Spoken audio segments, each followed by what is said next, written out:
of the Father, and of the Son, and of the Holy Spirit. Amen.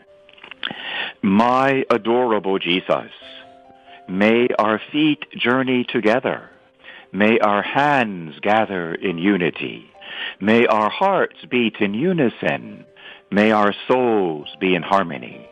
May our thoughts be as one. May our ears listen to the silence together. May our glances profoundly penetrate each other. May our lips pray together to gain mercy from the eternal Father.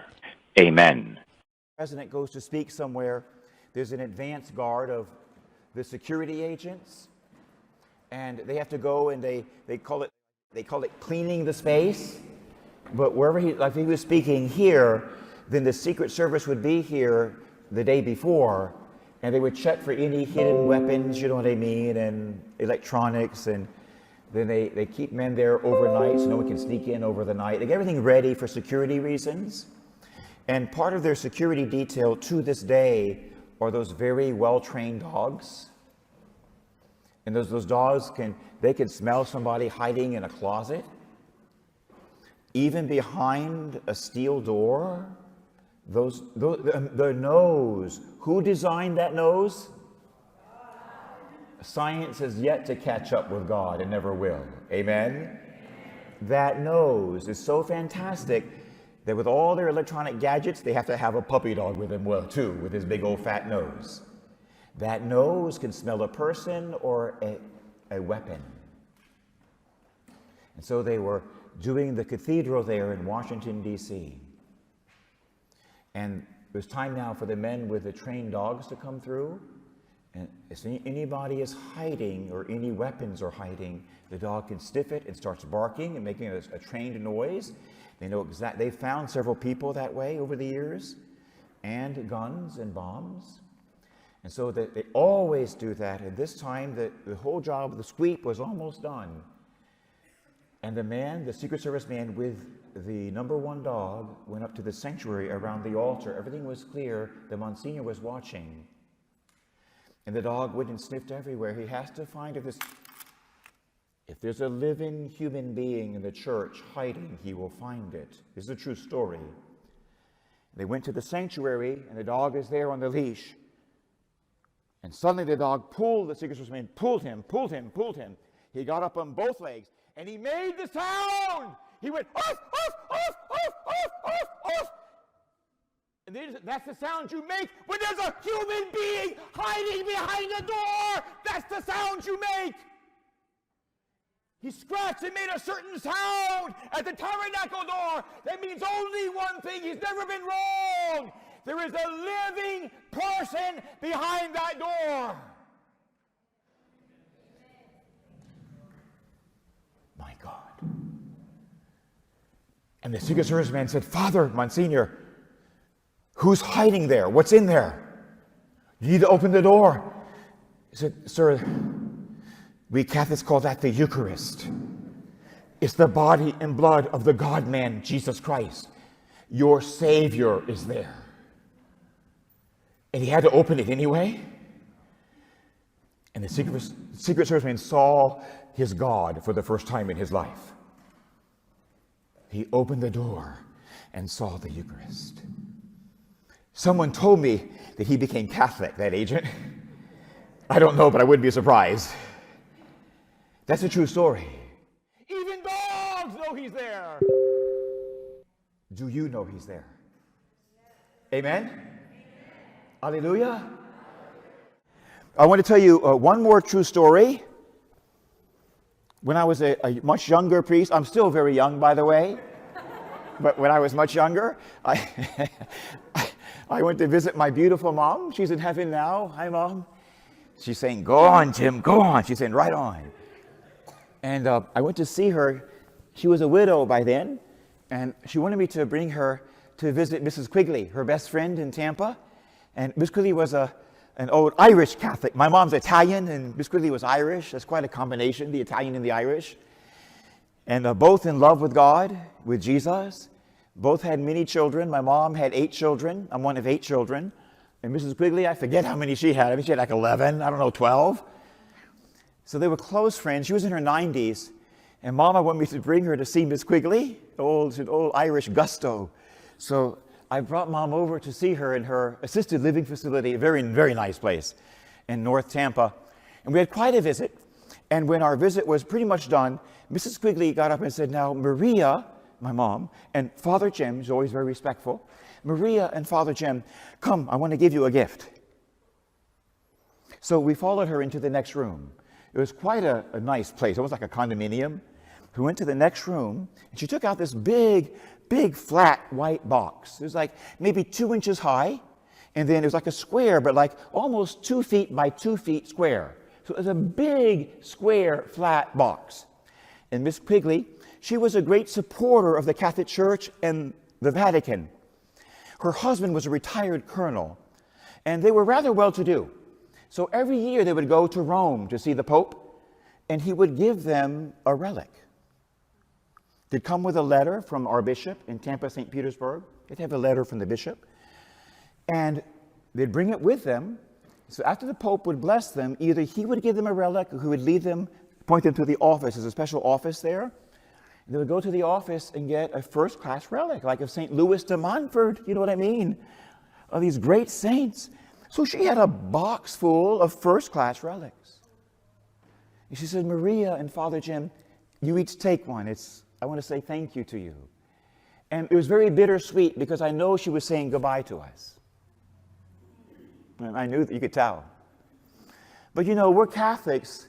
We are people of the resurrection. We are people who live forever. We live forever. I saw my dad once in heaven. He came down to me at Mass. I saw him 3D in front of me. We live forever. Amen? The day my dad died, I said Mass in his ICU room. He couldn't eat anything more.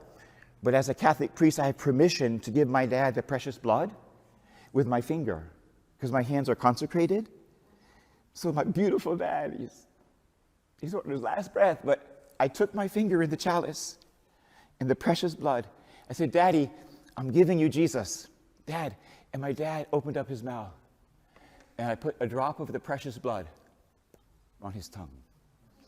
And he took it. And even though he was in his 80s and he was dying, he knew that Jesus, who is God, was in him right then. Amen?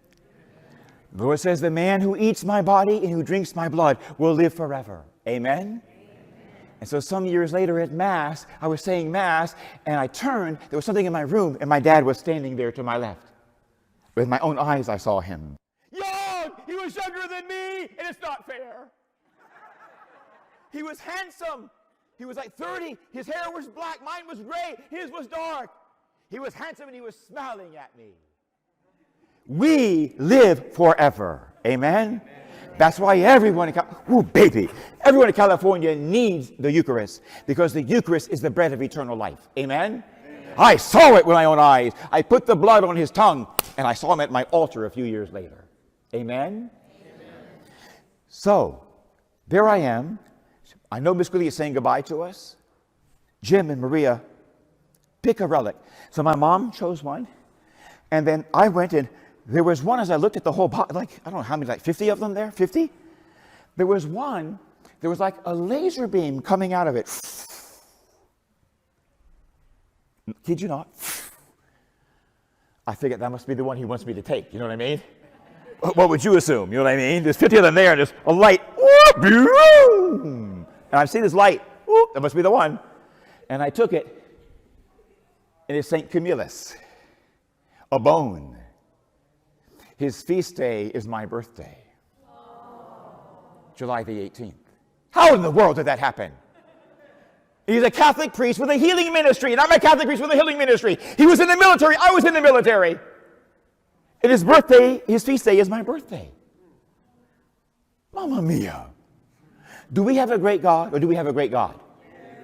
You don't know how great he is. But tell him, when I was your age, I said to God years ago, show me your greatness. Ask him, I challenge you today, especially the young guys. Tell him, say, show me your greatness. Show it to me. I promise you, he will reveal himself to you in ways that will knock your socks off. It'll knock your socks right off of you. You better not have any holes in them. because all mine have holes in them. He will reveal himself to you in marvelous ways. But that wasn't the miracle. You thought that was the tiny part. I got the relic. I couldn't believe it. But then I did, because it's God. When God is your best friend, amazing things happen every day. Amen? Even your Cheerios turn to gold when God is your friend. And so I said, thank you, Miss Quigley. And then I look, and in a little corner over here of the 50 relics is a white host. And I say that to my shame, to my horror, was a host for Mass, a host. We're not allowed to take the host home, you know what I mean? You can't do that. And yet Mrs. Quigley, she was a holy woman. She was not an evil woman. She would never do that. So I was in a quandary. I felt like St. Joseph when the Virgin Mary was pregnant. He didn't know what to do, because he knows she's a holy woman. She didn't sin. He knew she didn't sin, but he couldn't explain it.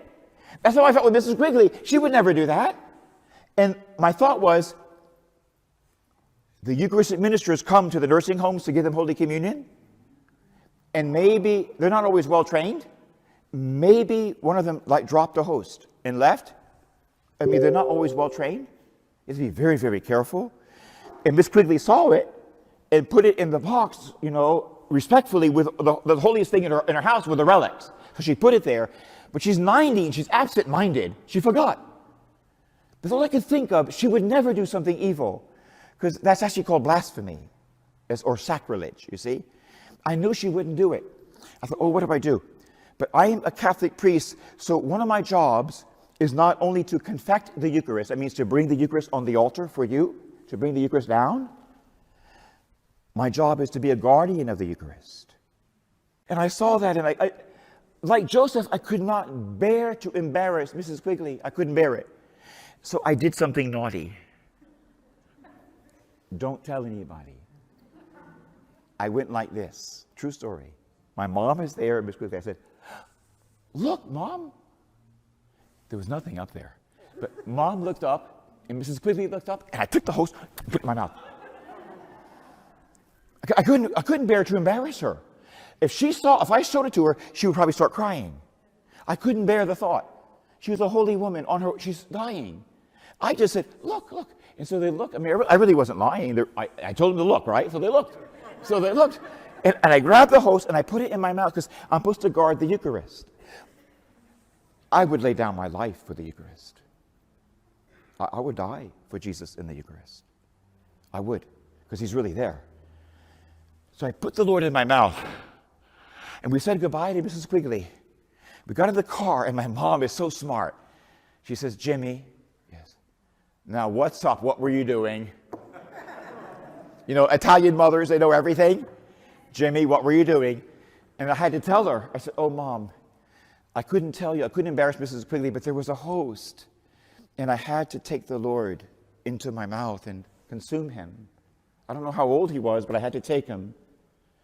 And I said, Mom, yes, Jim, it was Jesus, because my mouth began to fill with blood.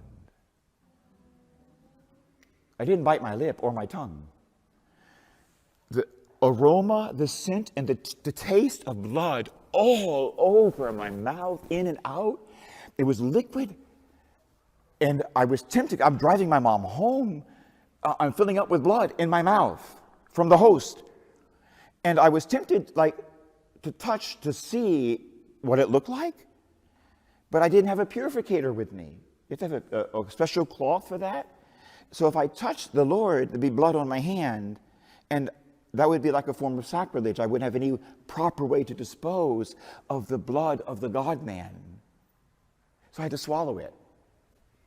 It was just like my own blood. I mean, it was blood. And I swallowed, and I swallowed, and I swallowed, like 4 or 5 big gulps of blood. I said, Mom, that was Jesus. I was so glad that I took the host. Do you know what I'm trying to say? I'm so glad that I did the little trick and took the host. It was God. And I felt like he was rewarding me. You know what I mean? like he was rewarding me, like, good job, little Jim, good job. Just for that, you get a bonus. And the blood of Christ filled my mouth at least like 5 times over. Blood. And so, beloved, I share that story because he told me to, because I don't want us to have any doubt whatsoever who's on the altar. We're not here to do a ceremony. I'd be a Baptist preacher if that was all it was. I love the Baptists. I love them, but I'm not a Baptist. I'm a Catholic. You know why? Because I believe the whole Bible. Not part of it, the whole Bible. Beloved, the whole world will be Catholic one day, which means the whole world will be Eucharistic, which means everyone, including even the atheists and the agnostics, they will taste the Lord and know he's there. The light will radiate from the altars. What the saints have said is something magnificent is coming. Amen? Let's pray that all of California and the whole world will fall in love with God in the Eucharist. Amen? No more doubts, no more faithlessness, that we will know beyond a shadow of a doubt. Imagine the whole world, there'll be Mass 7 days a week, adoration in every Catholic church 24 hours a day. The whole world will be Eucharistic. Amen? It's time for the doubts to stop and for everyone to believe and to love. To believe in God and to love his Son. Amen? The Eucharist is not just another thing. The Eucharist is everything. Amen? It's not another thing. It's everything. It's the center of the wheel. It's the center of your life. If you let him, you will become saints. Amen? It is the bread of saints.